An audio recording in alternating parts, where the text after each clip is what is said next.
86, what can you say? Okay.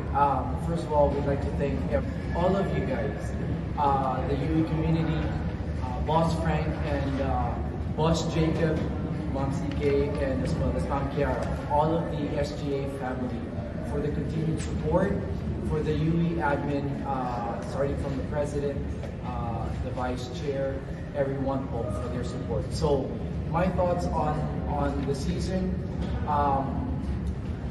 Given the rookies that we have played, I felt that we did pretty good. Could have done better, but very proud of the accomplishment so far. So, like you said, this is the first time that UE has come in 6th place in a long time. So that's what we wanted. We came here to UE to make history. No matter the wins or losses, today, the last ball dropped, and that's what I told them, and we made history. Okay, so I'm very proud of them. We're setting the tone for what's more to come, and we're very, very excited, closing out with a win, and then looking forward quickly to work towards the future, season 87, and all the other preseason leagues as well. So we're very happy. Thank you very much, Doc. To Cassie, you have 25 attacks, 2 blocks, 1 ace, 9 digs, and 5 exceptions. So, assessment mo sa first year mo sa UE, and ano yung feeling na makalaro ka sa UAAP na syempre, ano yung mga sabi mo? Ayun po, masaya kasi parang dati pangarap ko lang din mag-laro sa UAP, tapos nandito na ako ngayon. Tapos na yung season ko as a rookie. Masaya lang din po, as sabi nga ni Coach, para kasi sa akin, hindi ganun kadali pumasok sa UE. UE is a challenge talaga sa akin. So, ayun, masaya naman kasi even though dapat may dapat kaming goal na hindi namin nagawa. Pero andito pa rin kami, yung last game namin, which is nanalo naman kami thankfully, at nabigay po namin yun sa seniors kasi ayun nga, sabi ko sa kanila na aalis sila sa UE na iba naman yung history, and thankfully na ayun nga po, nabigay ko sa kanila or nabigay namin sa kanila. Thank you, Cassie. So, okay, at 4 days today, being one of the seniors sa League Warriors, especially ikaw, lalo galing ka ng UE High School. So, what can you say na ito, is it a sign na ito na yung improvement na nakikita natin sa programa ng UE Women's Volleyball Program? And first of all, happy birthday to you. Happy birthday. Okay. Thank you po.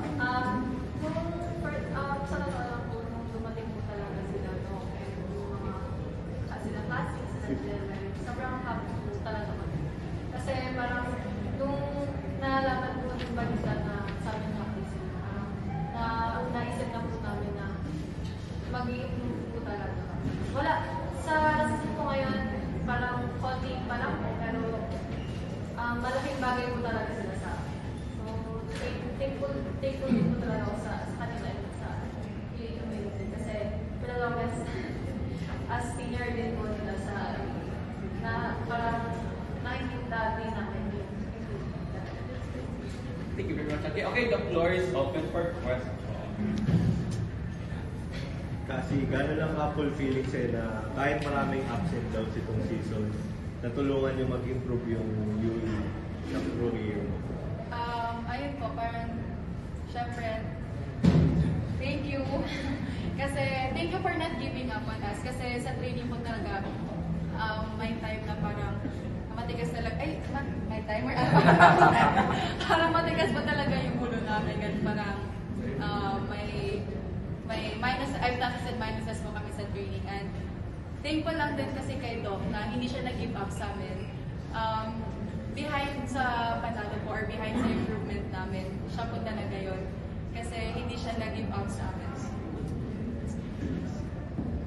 For Cassidy, and also for Coach, before the season started, you lost to Jedi Kamiti.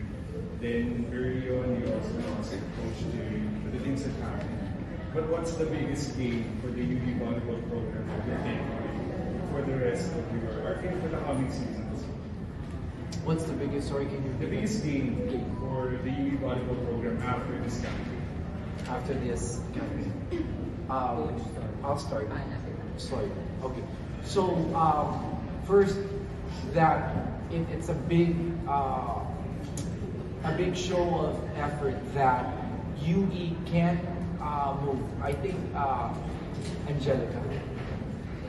Okay, Angie mentioned it that and Cassie, despite the disappointing losses, we still did something good, and there is a big accomplishment. So we're gonna take this as a springboard to get us into the preseason that's coming up and the UAP season 87.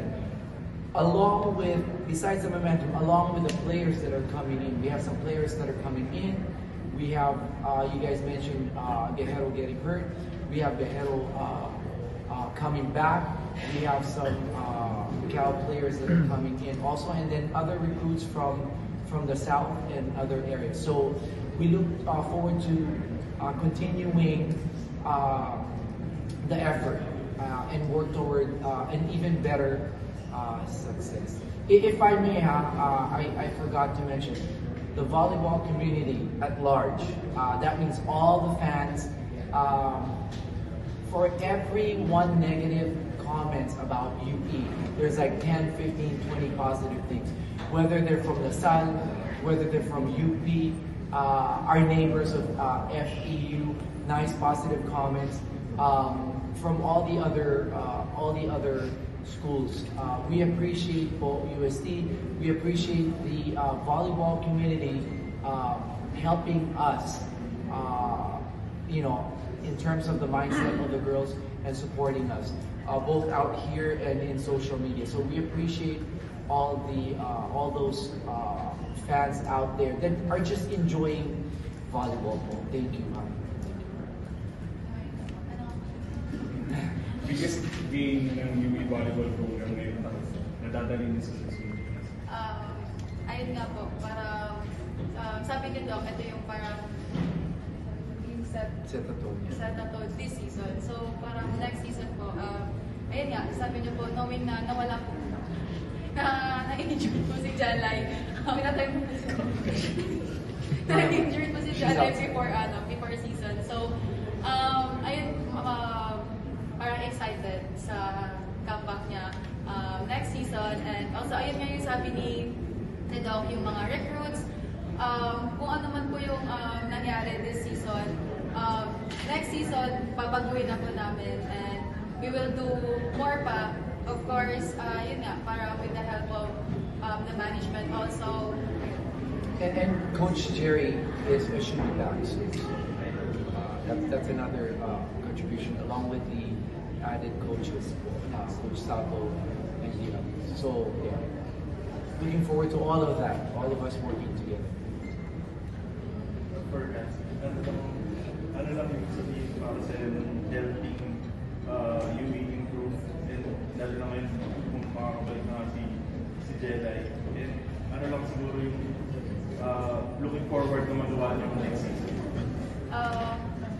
Yung parang hindi ko po ng helping UE is, ayun nga, parang sabi ko before, nung una pa lang, parang kung iisipin mo lang, going to UE is a big challenge talaga. Kasi, ayun nga, parang, syempre tinitingnan din namin yung standing ng mga schools before kami pumasok sa isang university. Tapos, nakita po namin ng UE na parang nasa 7th grade lang sila, ganun. So, para sa akin, challenge siya na pumunta ka sa isang school na ganun yung standing.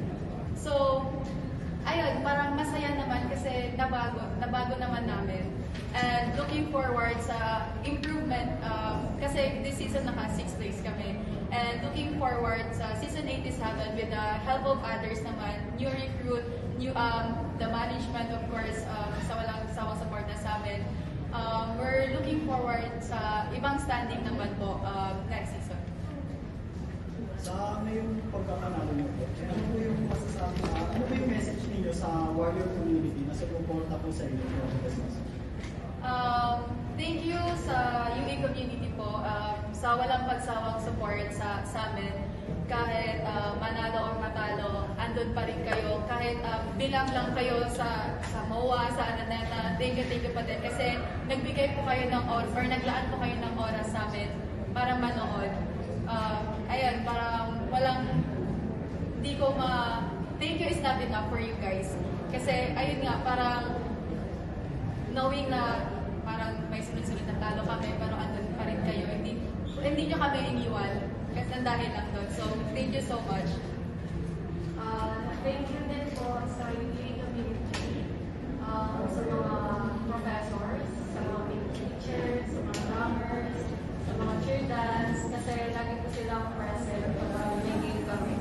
Sa UA community, kahit padami pa lang tayo, thank you sa walang support sa inyo. Thank you sa walang support sa akin. And parang na-appreciate po namin sila, lalo na po yung may mga pasok. Then, pinipili pa rin manood sa akin.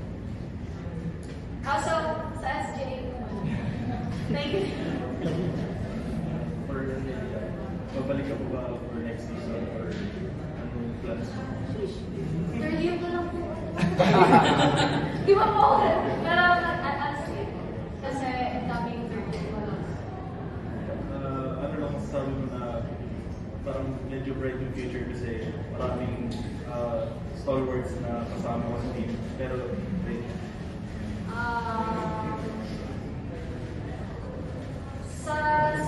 Sa team, ang masabi sa team na yan,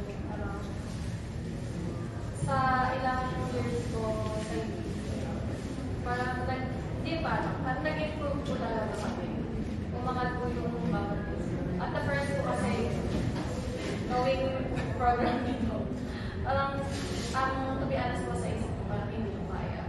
Parang mahirapan po kasi nasa isip ko po yung dati, kaya ko po bang i-take or kaya ko po bang magtanggap ng ibang program kasi sa tagal na panahon ko sa UP, parang hindi pa po siya nababa.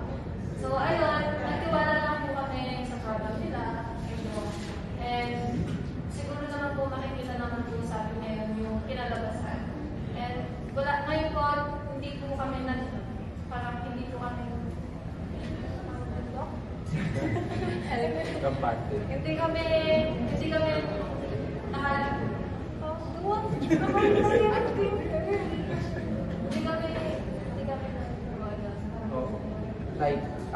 so they had a hard time transitioning talaga with the program, questioning if it's gonna help them, if we're gonna be able to help the program. So yun na nga po, they trusted us and they allowed us to continue to help them individually and the whole group. So yun po, may nagtiwala si Angel. kami. So thank you for trusting us. Last update kay Che, like, ano yung latest sa kanya? O ano niya? Sa recovery of what is So Jelai works very hard. In the morning, around 9 o'clock, she works with Master Gus at the Hoop Center, provided and supported by Boss Strike and SGA. So that's from 6 o'clock to about 11:30, 12. Then around 1:30, she goes to uni for her classes till about 5:36. Yes, 6. And then from there, back again with Master Gus, 6 to 9 naman, workout in the gym. So she has double sessions. So she's very excited, looking forward. She's doing some stuff, some basic footwork on the gym floor. We're really looking forward to having her and the others come, along with the ones that are going to be eligible next year. Inay Kala, Famu, again in the room. So we're excited. We can't wait. We miss them. We miss having them on the board. So she's getting there very quickly. She'll be able to come up and come back on the board in a couple of months. Si Doc Gus Vargas. Paul? Doc, si Gus Vargas. Yes. Okay, congratulations! Good job.